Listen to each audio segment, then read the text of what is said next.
The unmanned Russian cargo spaceship Progress has crashed in eastern Siberia after failing to reach its target orbit.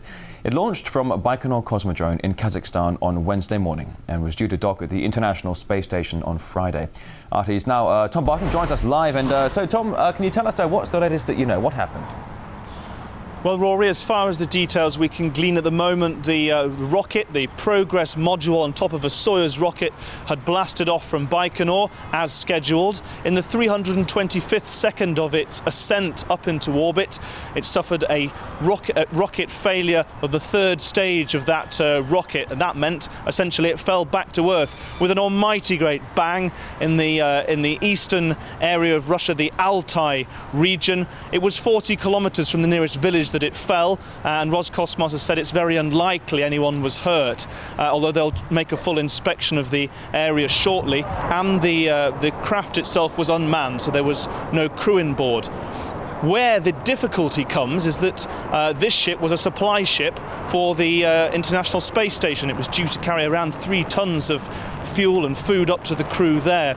Roscosmos have said that the crew up there currently have enough supplies to last them 2 months, and they're probably not going to bring any crew down from the ISS. They think they can last okay until the next scheduled flight of a Progress module on the 28th of October. Yeah, that's right, Tom. I'm seeing reports here that the ISS crew will not have to return earlier due to this loss of the Progress. But it's not exactly the first failure when it comes to space flights in the recent past, is it?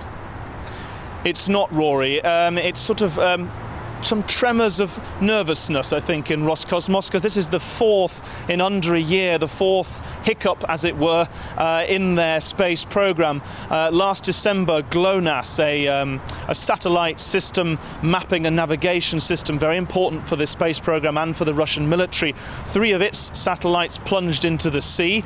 They're still investigating as to why that may have happened. In February, a Ministry of Defense satellite stopped working properly. And just a few days ago, this month, another satellite, fresh into orbit, went off course and went off, and they lost all contact with it. So this is the 4th on top of all of those. All of this made a bit more worrying by the fact that just recently the US stopped its space shuttle flights. The last one went around a month ago, and that means that the ISS is now totally reliant on these Soyuz ships flying from Baikonur. So there'll be some very hard questions asked as to why this happened, and to try and make sure it doesn't happen again.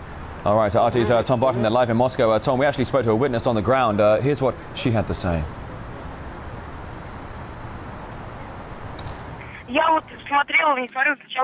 I looked at it, and it seemed like a white stripe. I thought it was a plane at first, but then I realized planes never fly that low or quietly. Then it turned into some white object, and I saw that it was sparkling. It went behind a cloud, and I thought it would come out in a minute, but it disappeared. I didn't see it again, but I heard a loud noise. It was like 3 bangs, one really loud and 2 quieter. I thought it was thunder at first, but it was not raining at the time.